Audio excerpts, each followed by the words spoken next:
peek behind the curtain of the Softly Training Lab with the Softly Performance Podcast. The pinnacle of human performance is out there, and we intend to find it. Then welcome to the next episode of the Softly Performance Podcast. I'm your host, Coach G, and with me, I've got Coach Matt. And we are going to talk about maximal aerobic speed. Maybe we won't. There's definitely been episodes where that's been on the agenda, and we never got there. But Matt, justifiably so, pointed out what I was just talking about prior to the record. Perhaps we should immortalize it through this recording session. So what I was talking recently, an event, the Altus Speed Summit just happened. Now, Altus, if I haven't mentioned them before, is an elite level track and field club that also has a focus on practitioner education. They have, in my opinion, a good reputation in the space. And over the past, I'd say 5 to 8 years, I've really appreciated the direction that they have gone in that they are accepting that there are complexities to human performance, that frameworks can only take you so far.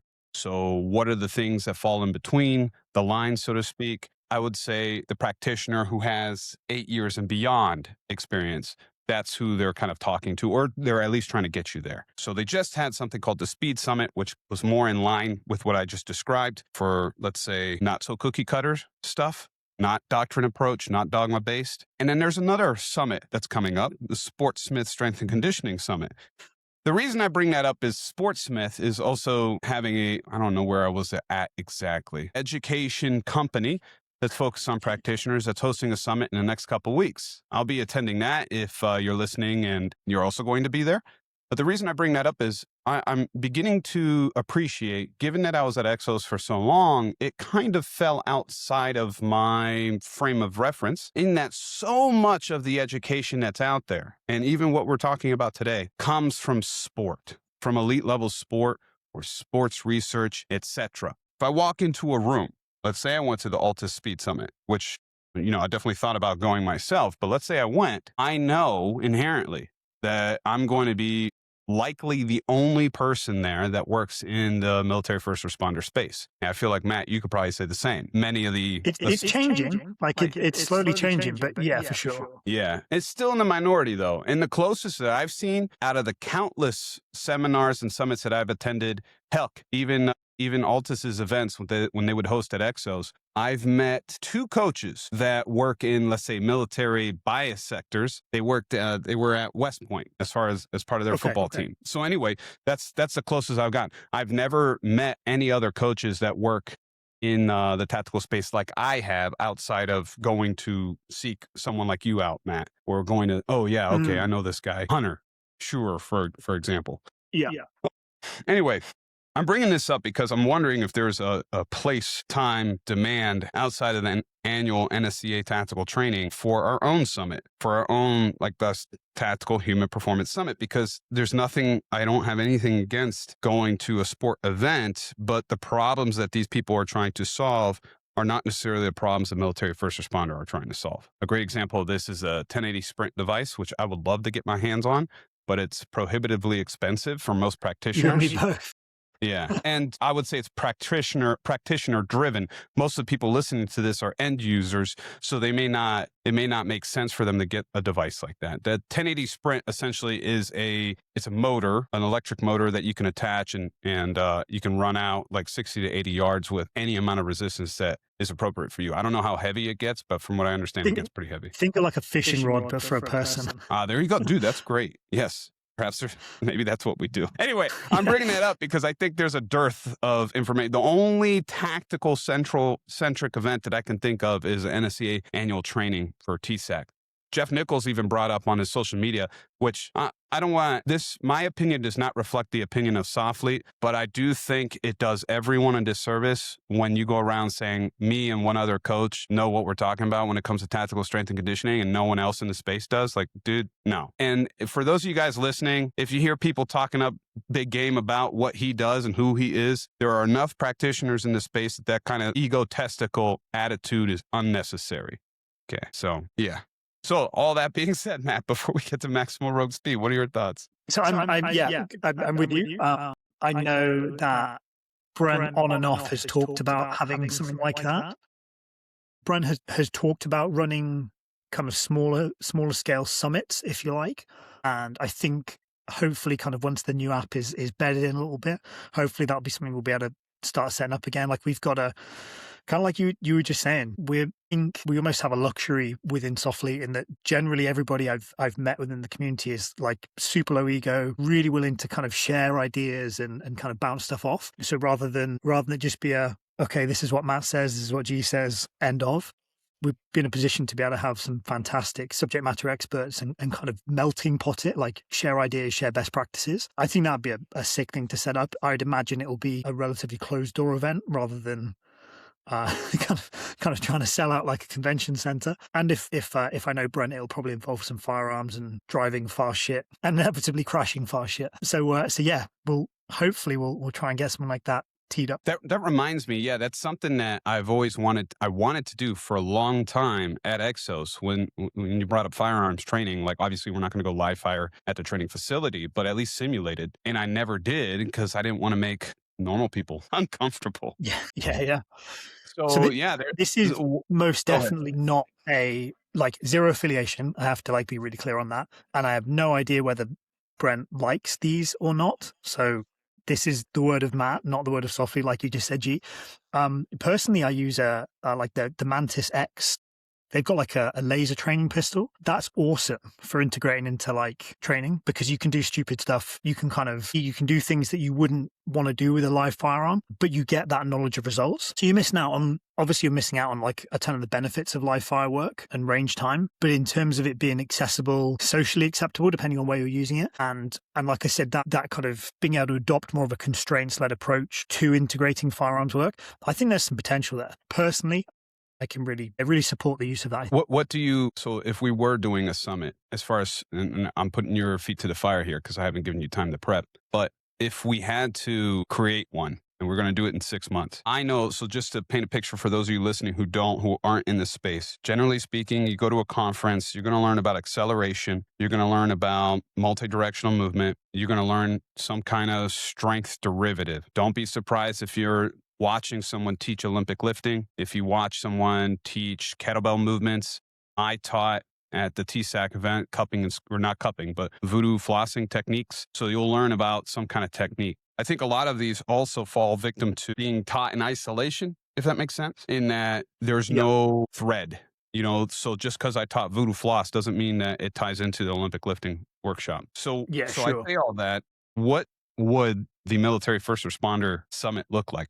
So I think probably a lot of conversation. So a lot of kind of figuring out like where can we add value. So clearly it depends on who you're pitching it at, whether you're pitching it at operators, people who are actually doing the job, or whether you're pitching it at people who are going to be working with those guys. But I think where we have huge potential in this space is like bridging that gap between gym stuff, like as an industry, we're pretty good at getting people fast. We're pretty good at getting people strong. Pretty good at like bumping up those gym numbers, like maximal aerobic speed. See, I said we get back there. But we're less good at like the so what. Like, how does that make me a better firefighter, police officer, soft guy, whatever that is? So I think what would be super interesting would be some more like case study type stuff. So what qualities does this individual need to improve? And then almost like in a round table environment, because we don't have all the answers, how do we do that? What kind of options do we have available? Are there any options that we think are kind of better than others? So I kind of see it as way more kind of round table stuff than like standing at the front presenting on how to snatch and clean and jerk. I think that side of things we could tap into really well as a community because we're quite tight. Like the Softly community is quite small relatively, but really willing to kind of share and discuss stuff rather than this is what this person says, end of. I know Rob Orr, I appreciate his work. And if you guys haven't looked him up, if you haven't been exposed, you don't necessarily have to if you're an end user, so to speak. But for the practitioner, it's very valuable.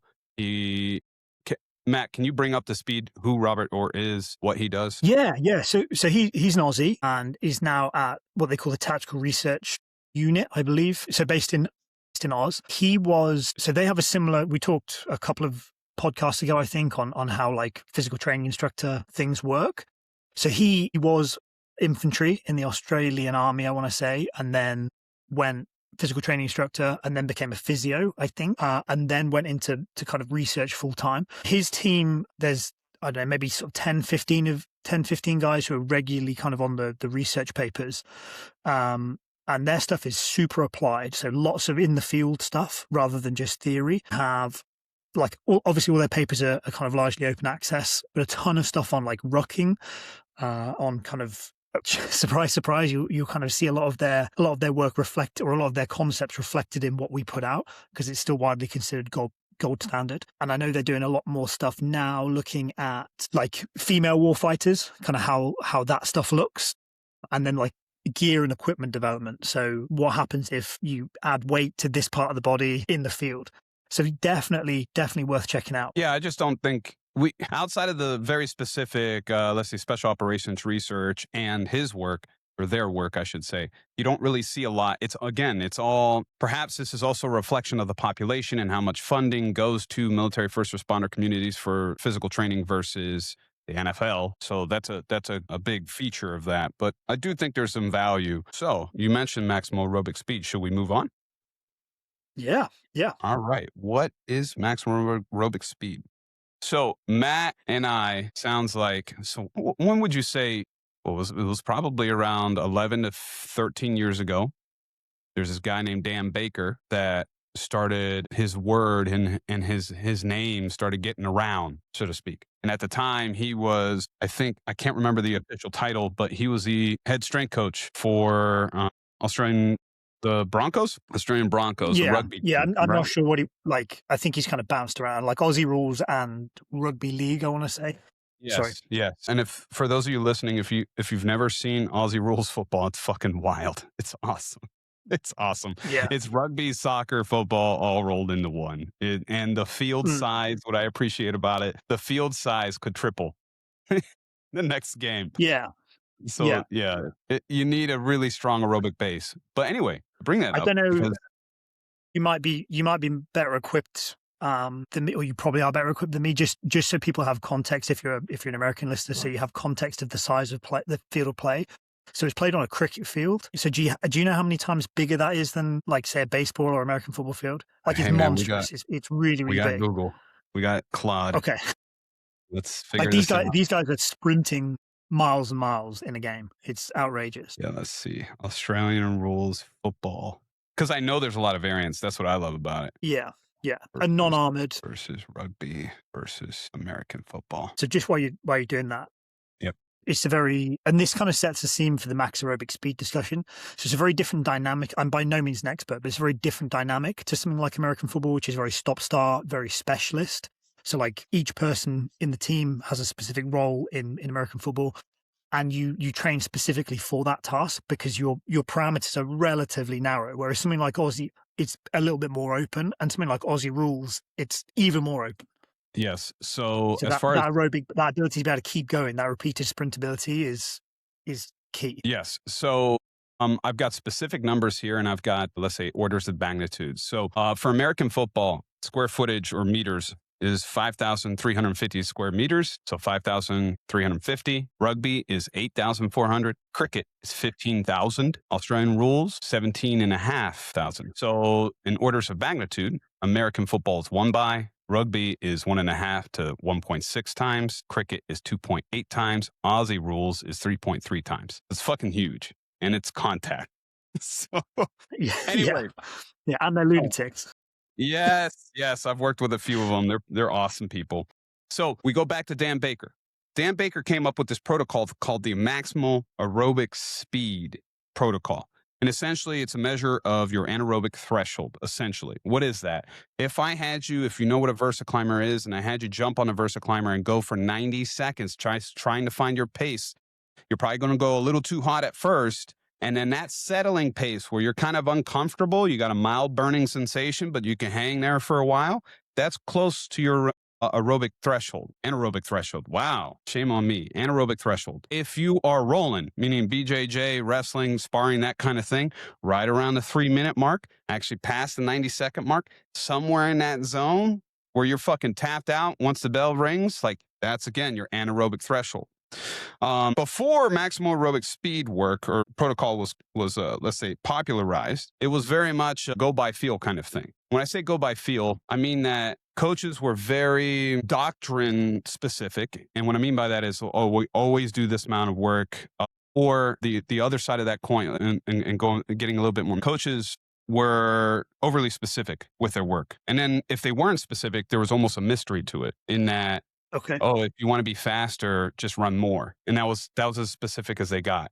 So there was very wishy-washy or squishy is the word I was looking for. So you either had really squishy coaches where we're just going to focus on volume, or on the other end of the equation, hyper-specific coaches, and they're going to run you into the dirt. There was no easy way to kind of categorize individualized training. Would you say that's fair? Yeah, and I think it kind of comes out of the context of like those invasion team sports. So like you talked about rugby, soccer, football, Aussie rules. Obviously, we know that repeated sprintability. Now we know repeated sprintability is huge. Your ability to go fast, recover quickly, go fast, recover quickly, like that's kind of what wins games historically and culturally, almost traditionally, certainly in the UK. You improve your, what you guys call your fourth quarter fitness by running, by going out for a 10 miler, because that's kind of, it gives you lungs, gives you heart. But the problem with that is, yes, you're going to get some aerobic benefits, you're going to get some boosts, but that's not what the game looks like. It's too low intensity. So where like the max aerobic speed stuff is different is it's aimed at higher speed, higher like running speed if you choose running, but it's also precise. Like G was saying, one of the detriments of using heart rate is it's a bit of a lag. Like if you go max effort or a high intensity, there's a bit of a lag while your heart rate gets up to that certain beat and then kind of drops back down again. There is something like max aerobic speed, which is normally based on time. So like you work out your max aerobic speed, which maybe G can kind of unpack in a sec. And normally, certainly how I'm familiar, I don't know if it's the same here, you'd work it out in meters per second. So you know what's the maximum aerobic speed in meters per second. And then that allows you to work out how far you need to cover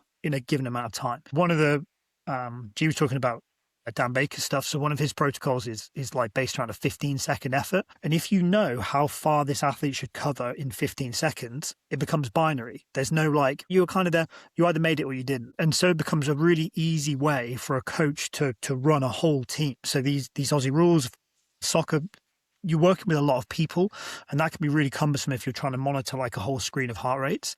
Whereas if you've got a line of 20 guys, they're either making the cone or they're not. And obviously you can individualize that. You can have player A run X meters, player B runs Y meters based on how far they need to get the meters per second. So it's a really elegant way to kind of quantify training, if you like. Yes, I used it in a way for people to really understand, capable of, that's all right. Not necessarily from an effort standpoint, but actually knowing what their speed should be. Because so many military first responders that I've worked with just fucking full send. You got to run a mile? I'm going to run a mile as fast as I can. And they never give thought to what their pace is. Only if they're doing multiple miles. They're only thinking, I need to crush myself and go as fast as I can. And then the next time they do the same thing over again, but they try and get it faster. And it's not working for some reason.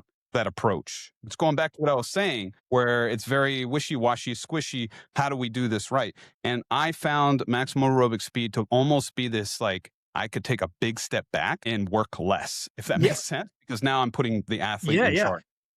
And then this also gives them the ability to know, I know my pace is supposed to be here based on my maximal aerobic speed that we tested, but I'm not hitting it. It feels so much harder. And then they can kind of go back and figure out why. Did they not sleep well? Are they underfueled? Did they really hit it hard earlier that day with like a call that they had to go on? And it just kind of gives them permission to be more objective versus, oh, you have to crush yourself. So anyway, Matt brought up like Giovanni's going to get specific. Here we go. Okay. It's pretty simple. And that's why I wanted to talk about it today. You should know, it's almost like if you were going to go roll and do some BJJ, like you know what you're capable of from an objective standpoint. You know how hard you can push for 3 minutes. It's just knowing your pace. So unfortunately, the method is specific to equipment. So if you go running outside, your maximal aerobic speed, meters per second, may not translate to being on a track versus a trail versus a VersaClimber versus a bike versus a rower. Okay. Now, in today's day, It is very easy to find a maximal aerobic speed calculator online, free. But I had to create an Excel document that did it all for you. And it was fucking me and a gentleman by the name of Russell were working off of someone else's calculator. And we did some magic to make it work even better. And it was brutal. But now, with machine learning, you can do it in like 5 minutes. So anyway, let's say the easiest one for me is VersaClimber because it measures everything in feet. Like it's very like clear. There's no you don't need to worry about. Oh no, feet. I'm about to get buried here. Yeah. So I'd have you go on the VersaClimber for 90 seconds. Ideally, this is not your first time using this machine, but if it is, 90 seconds to find your pace. We're going to try and find that pace and stay. Once you get to 90 seconds, you got a little wavering time to figure it out and adjust it. But once you hit that 3-minute mark, you hold that speed for another 2 minutes. So you're covering ground for 5 minutes. If I were to come around and say, surprise, you got to do 5 minutes and 15 seconds, you would be really pissed off, but you could do it. So that's really important because the word sustainable has to be kept in your mind. If we hit the end of 5 minutes and you fucking stop because you have to, that was too hard. Okay. If at the end of 5 minutes, you're like, oh, I could have went for another minute or two, too easy. Max sustainable pace. So once we get that number, let's say it was 800 feet that you covered, which is decent, 800 feet in 5 minutes. Then all we need but do is apply a percentage to that. That's your maximal aerobic speed for you. You divide the total value, 800 feet, by 300 seconds, which is 5 minutes. And you get, I guess, Matt, like we're going to bastardize this, your meters per second, or in this case, feet per second. And all you have to do then is apply percentage to it, 110 to 120. Now you have what we would call your high intensity pace, your sprint pace, anywhere from 50 to 80%. That's your recovery pace. And we already have your 100% pace. So right there, you have recovery zone, you have anaerobic threshold zone, and you have, let's say, for lack of a better term, your sprint zone. And then your intervals, as far as how long you're in those zones, change. What do I mean by that? Well, if you're going at 120, which is probably going to be rough math here, I'm going to say on a VersaClimber, 155 to 200 feet per minute on the,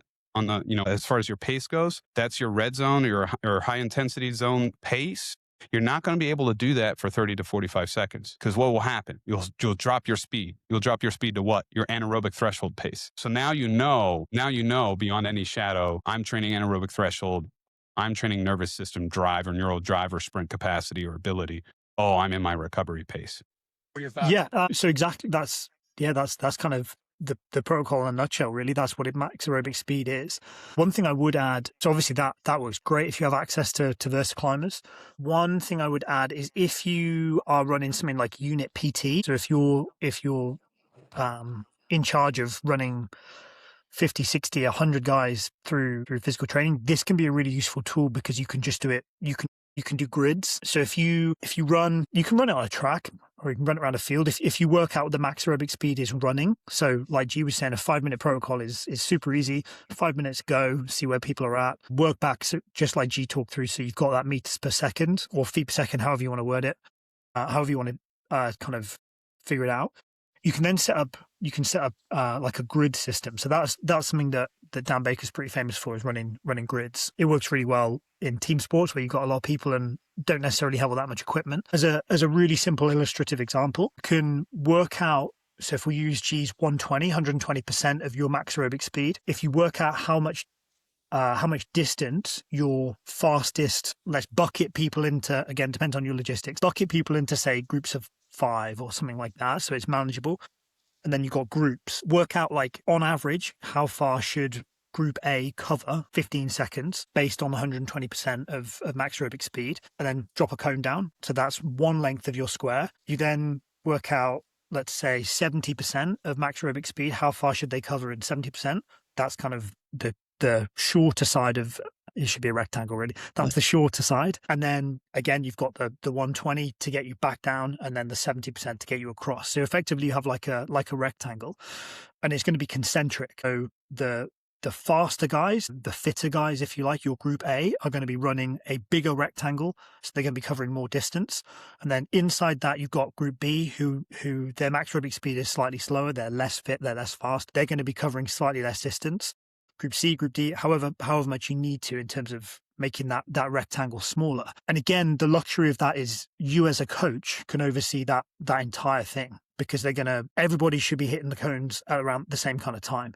Now, the only thing, just from having run this personally on a very large scale, the only thing you just have to be careful of is that guys are going to want to roll straight from the 120 straight into the 70. So straight from the high intensity straight to the recovery stuff to try and get a head start for the next 120. So a great way to do it is to have them stop and reset, and, I don't know, touch the ground or something like that, have a drink, and then hit the 70, just so you don't get that like trying to get ahead. It keeps everybody together. But again, like we talked about before, it makes it really easy to manage because people are either making it or they're not. And then update those paces. So retest them in the 5-minute protocol every 3-4 weeks. And then you can reassign groups, reassign distances. And it becomes a really nice kind of auto-regulatory way of doing things. Dan Baker's, let's say, rectangle protocol. I can't remember. I think he just calls it maximum aerobic speed. That's the other thing too. It lets them, just grids. It lets them know if they're able to hang, so to speak. So if I'm in the outside circle most times, and that day I'm really struggling. Well, firstly, if I'm really struggling, it's still realistic to the smaller cone, so I have a higher quality session versus just struggling the whole time. We just call that junk volume. If you've ever heard that term, that's where that's coming from. It's like, yeah, I can keep you in the big rectangle, but if you're struggling the whole time, we're not getting what the adaptation that we're looking for. So I think it's super elegant. Matt, it sounds like you've actually run that protocol. Because I have not. I usually use equipment. So yeah, well, I had the luxury of working for a PA department that didn't have any money. Oh, that's awesome. It was a really good way of, it's a really good way of getting a solid stimulus without needing, I don't know, 80 row machines or 80 VersaClimbers. So if people are listening, if you're in that situation, it's bang for buck is phenomenal. We did this in a very lo-fi, even lower budget environment in Romania. Yeah. The quick and dirty, not proper maximal aerobic speed category that we used is we split our runners. We had around 300 people and we split up into 3 groups. So they started their running protocol at different points in the course. So the guys who were the fittest started all the way, like I'm talking like a half mile back compared to everybody else. So that way when it was time so just to paint a picture for everyone, this is just one day out of the training week that we had for this group, but it was split. They had running for half the session, and then they had lifting for the second half. So the first half, from a logistics standpoint, if you've ever been in like a selection type pipeline, at least the one I was operating in, time was a precious resource, and you could not waste time, like, getting your boots on, etc. Like, because that was eating up too much time, logistically speaking. So we needed them to finish all at the same time. So you had your slowest guys run the shortest distance, and you had your fittest guys run the longest distance, which when you think selection, now keep in mind this is selection prep, but when you think selection, it's like, oh, it shouldn't be like that. You're making it easier. Now we're getting higher quality volume for the guys who are less fit, and we're trying to bring their fitness up. If we put them in the higher volume group, the risk of injury was going to increase, and the amount of junk volume we would see would also increase. In addition to that, think about them they're not going to finish at the same time. Finishing at the same time was more important for a higher quality training session later, because what would happen to those slow kids? The slow kids would finish later, they get less training time in the weight room. I need them to get better at everything, not just one thing. So that was very well run because it worked out every time. It was nice when a plan worked out like that. But that came from Dan Baker's work. Not perfect, not actually a maximum aerobic speed, but at least having these gates, it just led to a better outcome for the athletes. So I guess if you're in a leadership role, if you're trying to organize training, think about how you might organize. Look, I'll just be honest, you got a fat fuck in your group, and he's not going to keep up, man. He's just not. And don't think of it as making it easier for him. Think of it as making it easier for you in that you don't have to worry about his ass. He's always going to be slow. You can at least get him a little fitter. And then hopefully over time, that starts to correct itself. Versus now we got to turn around, go back and get him. And he's got to be in front until he falls out. We've all been there, or at least I have. The other benefit of going on like a troop run or something where you're taking the guys off road is obviously super valuable. That gets there's a whole load of other benefits from doing things like that. And you can stream it, you can kind of run sequences and stuff to get exactly what G was saying. But again, one of the real benefits of running that grid type system, or even if so there's a couple of different protocols you can use. that kind of rectangle, that's one option. You can also just keep it even simpler. And I want to say this was called like Eurofit or something like that.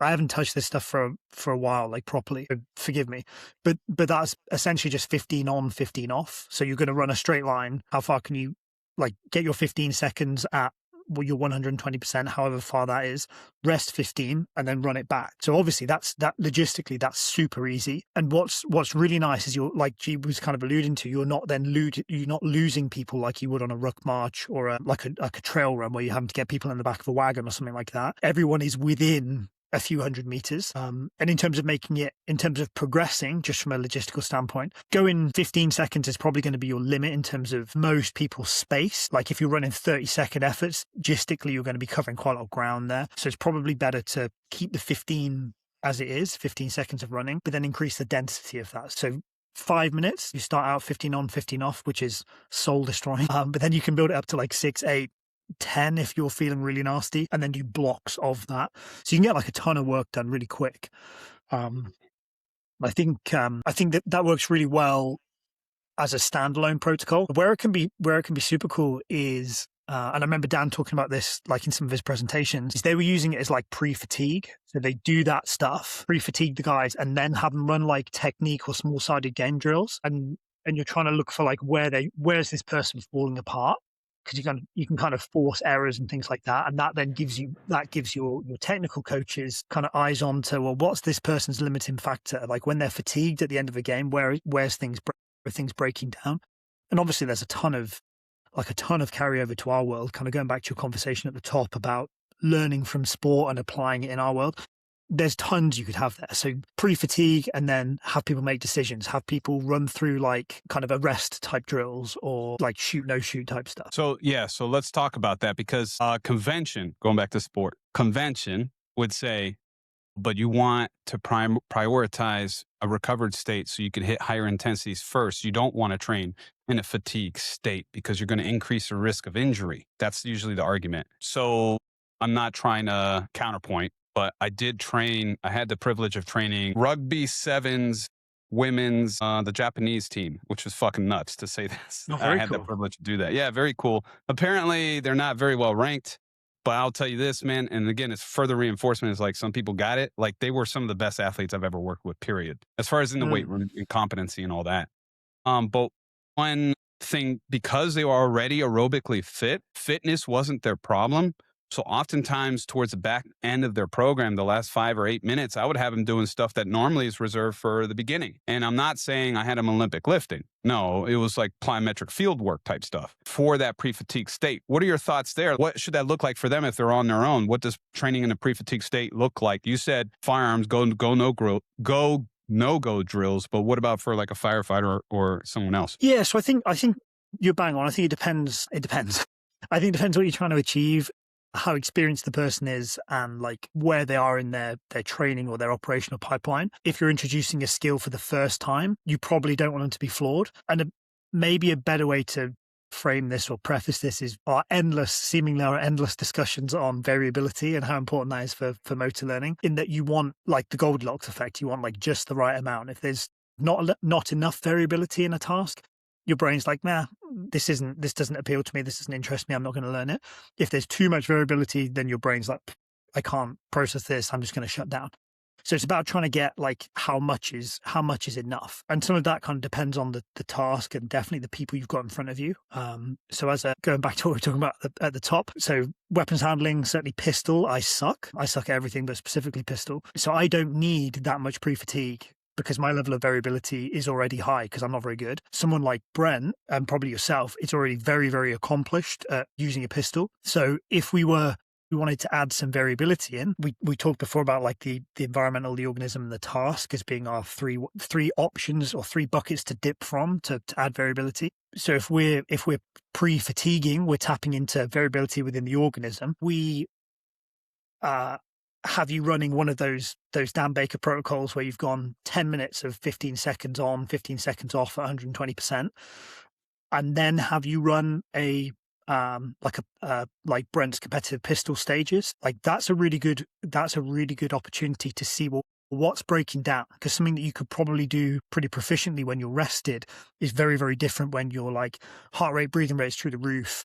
Everything's kind of a little bit shaky and jelly-like. And now clearly they're two quite extreme examples, me being someone that sucks and you guys being proficient, but you kind of get the idea. You can dial up or dial down the level of, in this instance, pre-fatigue to get that Goldilocks effect, that just the right amount of variability. And you're not going to know what that is until you've run it. Interesting. So I don't know why my head went here, but I wanted your thoughts on maximal aerobic speed, when to prioritize because I think mostly everyone knows what an aerosol bike is, or the equivalent, a Rogue Echo bike. How does it work? How does it work if you're telling me I got to cover a distance in 5 minutes? Wattage, meaning, am I pushing hard or am I prioritize RPM? There's a difference, right? So if I'm doing like a Wingate protocol, I turn the resistance up on the bike versus prioritizing speed. So what does that look like? So the rower, do I turn the resistance up? Do I turn it down? Do I go faster or do I go harder? What are your thoughts there? I would say, and this is kind of this is kind of classic me, I'd say probably don't overcomplicate it. I think you're bang on in that it's modality specific, but it's going to be setup specific as well. So we'll use the air bike as an example. If you do it sat down, it's going to be different to if you do it standing. In just the same way that if you're using a rower and you're playing around with the damper, that's going to make a difference. I think it's the beauty and the elegance of this is how simple a thing it is. So pick a damper setting where you feel you can kind of perform at your best. You can cover the most distance. You can kind of hit the highest average wattage and roll with that, and then just keep it the same. So keep a log of.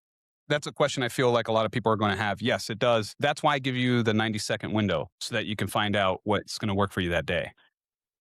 Yeah, doing it. And like you talked about before, having that familiarization, so it not being something that you've never done before. Yes, because if you have, then you don't have to do that 90-second thing. You already know your speed. Like if you threw me on a Versa right now, I know what I keep wanting to say cyclic rate, maximal aerobic speed pace would be. It's going to be somewhere between 180 and 200 feet per minute. I know that. So I don't need to do the 90-second thing. If I did... Yeah. Here's how I know, like, if I needed to do it. I go on the VersaClimber and I do 180, which I know I can do for 5 minutes sustainably, and it fucking sucks the first 90 seconds. That means I'm out of shape, so to speak, for that piece of equipment. So that would mean, okay, I need 90 seconds to figure out where I'm at. But I would say the more fit you are, the less necessary that is. You kind of know your speed. Like you should know right now, if I go run a mile, like right now, I don't know how hot. It's fucking hot over here, guys. It's really hot. My camera's shut off twice already.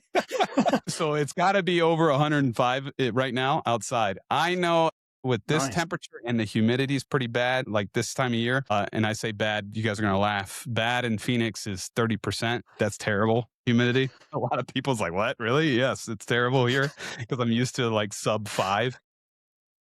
I think my eyes would just like instantly dry out. Dude, I'm sweating a lot right now. So running outside at this pace is going to be a mile. To stay in zone 2 is 11:30 to 12, which people are like, really? That's it? It's like, it's the heat, it's the humidity, and it's trying to stay in zone 2. Like I can go for fucking ever, but I'll be slow because of the heat. I think that's a really interesting point to jump off. And I imagine we've talked about this before. We can't not have done, but it's the importance of, certainly for sports athletes, but especially within tactical, of like having that internal rev counter, like knowing where your red zone is, and just like G illustrated, knowing where your red zone is in different conditions under different loads in your pack, or like different environments, I guess is kind of the thing to think about. So all this stuff is awesome. Running like those Eurofit 15 on, 15 off, having a set pace, that's really, really good for developing the raw capacity, the raw aerobic capacity. That's class. You will definitely increase a ton of metrics off that. However, it does leave a lot on the table in terms of, like we talked about at the top with the summit, with the direct transfer over, because you have to learn how to reintegrate that into whatever your day-to-day performance is. And so whether you're humping a hose, or whether you're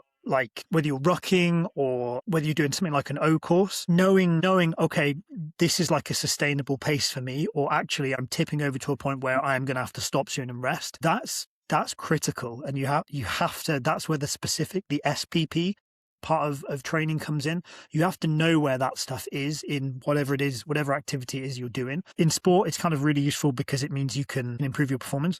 For us, it can be mission or life critical. Like knowing how hard you can push That's a great yeah, point, you can't dude. understate that. Yeah. So for now, right? Like, so if I were to go outside and train, I know, unfortunately, the speeds aren't going to be what I could achieve in cooler weather, which means that my body will adapt to the lower speed. So if I want to get stronger faster specifically, I have to put myself in a different environment to allow that to manifest, meaning somewhere air conditioned. If I Yeah. try to do that here, I would hit a wall and I would put myself at risk of being on the news for being a fucking 200 person rescued off the fucking mountains. I think that's another thing too. Yeah. Like, yeah. So here in Phoenix, you can imagine everybody's always like, it's on the news when it starts getting warm. Somebody gets hurt or somebody didn't bring enough water on Camelback Mountain. It happens every fucking year. And my heart goes out to any firefighter that has to deal with the repeated rescues in this kind of environment. Because what's frustrating is people are like, "Oh, you can't tell me to not go on the trail," which I support because I go on the trail year round, but I also try as hard as I can not to make myself a liability. Like if I'm going to have to make that phone call, it's not going to be because I didn't bring enough water. It's going to be because I broke my leg or something. Like I can't fucking move. And then you bet your ass I'm gonna fucking crawl down the mountain, dude, if I can. Yeah. So, Yeah. because those Expect to guys, self-rescue. yeah, yes, exactly. Because my heart goes out to these firefighters because they're wearing kit and they have to make multiple rescues a day sometimes. So, Yeah. Yeah, so I bring and that kind of reinforces my point. Like it's the gym stuff is super important. Like everything we've been talking about, max aerobic speed, improving those metrics are critical. But you aren't, and you shouldn't be doing those in full gear on air, whatever that looks like for you in operational environments. So there has to be a transfer as well. There has to be time where you practice doing whatever it is you do. If you're clearing a house, if you're practicing running down the suspect, like having that specific training time where you're kind of simulating whatever your competition, your game day, you're simulating whatever that looks like in terms of, like G's talk about, temperature, humidity, your gear configuration, your level of pre-fatigue. Yeah, you have to have that. That shouldn't be training every day. Like we kind of talked about, I think one of the discussions we're trying to have at some point is worst case scenario training, because that's always a really interesting one. I firmly believe that you shouldn't be doing that every day. You shouldn't be thinking, well, what's the worst thing that could happen on shift? Okay, that's Monday morning's training session. But having opportunities where you can practice feeling what it will feel like when you're in those conditions, I think is key. You need that. I'm just wondering what's that look like for most people? Shit hits the fan training, because if I tried to do that on my own, and I'm coming at this from an ultra running or running in extreme environments standpoint, that's not necessarily real for most people. Like I could throw on my plate carrier, but I'm also going to take a lot of water with me. Well, I guess I would in a real world scenario too, take a lot of water with me. I'm just wondering what shit hits the fan training looks like for a firefighter. So I think it's different to that idea of like the Misogi that we talked about before, where you're setting yourself up for something that you might fail at. I think for this side of things, because we want you to be able to learn and potentially repeat, I think it has to be in a safe, controlled environment. And I don't mean that as in kind of juxtaposition to what I just said. Like I think, so we use as a fire example, that's where you can do like controlled burns, or you might want to do something like entrapment training. So where you're setting up, okay, this isn't a situation realistically I'm going to expect to go into, but I'm going to put myself in this under controlled circumstances where instructors can get me out if I need to, where I have access to kind of, and I think the same thing could be said for like the ultra stuff. Those worst case scenario sessions might be something that you do indoors on a treadmill with kind of medical assistance relatively nearby, and a way to cool yourself. I think you wouldn't want to be like, okay, I'm going to send it and hit that mountain with no water, pre-fatigued. I see it every day on the trail. It's like, when do hey, that's not enough water. Yeah. It's weird. All right. Well, apologies, listeners, for all the technical issues I had today. If you don't know, I'm recording this out of my garage in Phoenix, and it gets really hot. Matt, any other thoughts? So we got some action items. You should do this testing protocol. Look it up online. If the podcast wasn't enough, it's pretty simple, straightforward. It's equipment dependent. I would also say it's surface dependent. So running on a field is not going to be the same as running on a track. It's an easy way to organize everyone's training, an easy way if like you're in charge of the training to know where everyone's at physically. Also consider is this I don't want to be reductive here, but is this the right method for my team? If you've got a fucking, I don't know, like Anglico and you're doing fucking long range reconnaissance, you're going to have a bigger priority placed on aerobic fitness, in my opinion, than anaerobic threshold work. Not saying there isn't value there. You should be doing it so that you're not like too weak, too slow, but think of low intensity work as efficient, anaerobic threshold work as power work. So just know when and where and why to use that. Matt, any parting thoughts as far as that goes? Yeah, I think kind of echoing yours really. It's just it's a tool. There's tons of other tools out there that'll work just as well, if not better, depending on your environment and your circumstances. But it is logistically from a coaching standpoint is super easy to run. You can kind of periodize it as well, so you can kind of do longer, lower intensity intervals to start with, run grids, run that Eurofit 15 on, 15 on, and then like bleed into Tabatas and then bleed into the pre-fatigue, whatever that looks like for your guys. Yeah, I think there's a lot of merit to it. But like G said, is it what you need? Is it going to develop the qualities you need? And kind of just having a sound rationale for that is super important. We'll finish with a story that I almost forgot about. So I had the opportunity to work with some secret squirrels. They got sent to Exos at the time, and I had them for 2 weeks. And these two dudes didn't want to cook the recipe that I was giving them. They want to do their own thing. They were looking to get their fucking shit pushed in. And they started, like, I didn't fucking know my own facility. These two dudes would show up before I showed up and train, and then they would train again with me. Like, I didn't fucking know. It's my fucking house, man. I know what you're doing. So anyway, this dude, it wasn't working out for him. He just didn't like it. He didn't like the vibe. He didn't like the fit. So he wanted to leave early. I remember that he showed up late. And I was like, hey, dude, before you leave, everyone did the Maximal Aerobic Speed Protocol test. I want you to do it on a piece of equipment of your choosing. I gave him the options. And he chose curved treadmill. Here's how you know this shit fucking works. I knew that if he was fresh, he should have got between 0.7 and 0.85 miles. He should have covered that distance on the curved treadmill for 5 minutes. I knew it. I knew what he was supposed to get. I also knew he was training essentially 3 times a day, right? So twice with me and then once on his own. So I knew he was fatigued. So I knew it wasn't going to fucking work out. And he got 0.55. I'm like, oh, that's weird. Why is that? Are you like, what's going on? So anyway, I'm bringing that up because it was unambiguous. I knew he was under recovered. I knew he wasn't going to hit that threshold. So the whole reason I did that was because I needed him to fucking understand more is not better. Better is better, right? Like if you were working with me, instead of chasing the fucking dragon, trying to crush yourself, like you'd be in a much better place as far as this 1 week of training. You want to crush yourself, go do it on your fucking own. You're here to learn.